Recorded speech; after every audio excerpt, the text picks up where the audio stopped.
మీరు ఈవెన్ పాలిట్ బ్యూరోది కూడా రిలీజ్ చేయరు చూడండి. అవును, పాలిట్ బ్యూరోది కూడా ప్రెస్ నోట్ రిలీజ్ చేస్తారు అంతే.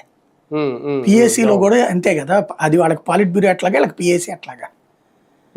అందులో ఈ మాట్లాడింది రిలీజ్ చేయరు. కానీ జగన్ గారి దగ్గర ఇది సాధ్యం అవుద్దా? పార్టీకి సంబంధించి పిఎస్సిఏ కొన్ని నిర్ణయాలు తీసుకొని వాళ్ళే పార్టీకి దశ దిశ నిర్దేశించడం అనేది జగన్ ముందు సాధ్యం అవుతుందా? అంటే ఇప్పుడు ఏమవుతుందంటే ఒక్కొక్కళ్ళు వెళ్ళి జగన్ ఎదురుగుండా ఉన్నప్పుడు చెప్పడానికి భయపడతారు. అవును, ఇదిగో ఇది తప్పండి, ఇది రైట్ అండి అని. నేను మాట్లాడిన ఒక 5-6 నాయకులు దువ్వాడ విషయంలో మనం వీడియోలు చేశాం కదా, దువ్వాడిని ఉంచుకుని ఏం చేయదలుచుకున్నారని. ఆ తర్వాత తెలుగుదేశం సస్పెన్షన్ చేసినప్పుడు కొన్ని ఏది ఆదిమూలంది, అట్లాగే జనసేన ఎవరినో సస్పెండ్ చేసినప్పుడు కిరణ్ రాయలు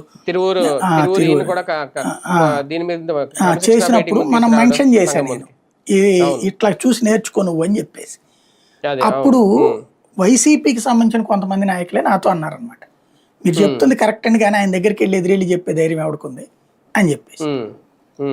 ఎవడికాడు భయమేనండి. సీనియర్లు విజయసాయి రెడ్డి, సజ్జల ఇట్లాంటి వాళ్ళ గురించి కూడా అదే చెప్పేవాడు. వాళ్ళు ఆయన గనక ఆయన దగ్గరికి వెళ్ళి మీది తప్పు చేస్తున్నారండి అని చెప్తే దూరం పెడతాడు అనే భయం ఉంటది, ఎందుకు వచ్చిన గొడవ అని చెయ్యరు అన్నట్టు. ఇప్పుడు 25 మంది కూర్చున్నప్పుడు, 33 మంది కదా వీళ్ళు కూర్చున్నప్పుడు, సహజంగా ఒకళ్ళు డేర్ చేస్తారు, మిగతా వాళ్ళు కూడా గబక్కన ఒక మాట అన్నప్పుడు జగన్ కూడా వెనక ముందు ఆలోచించుకోవాల్సి వస్తుంది. దువ్వాడ గురించి నేను మాట్లాడిన 10 మంది నాయకులు కనీసం 6-7 తప్పన్నారు. ఇంకా పట్టుకుని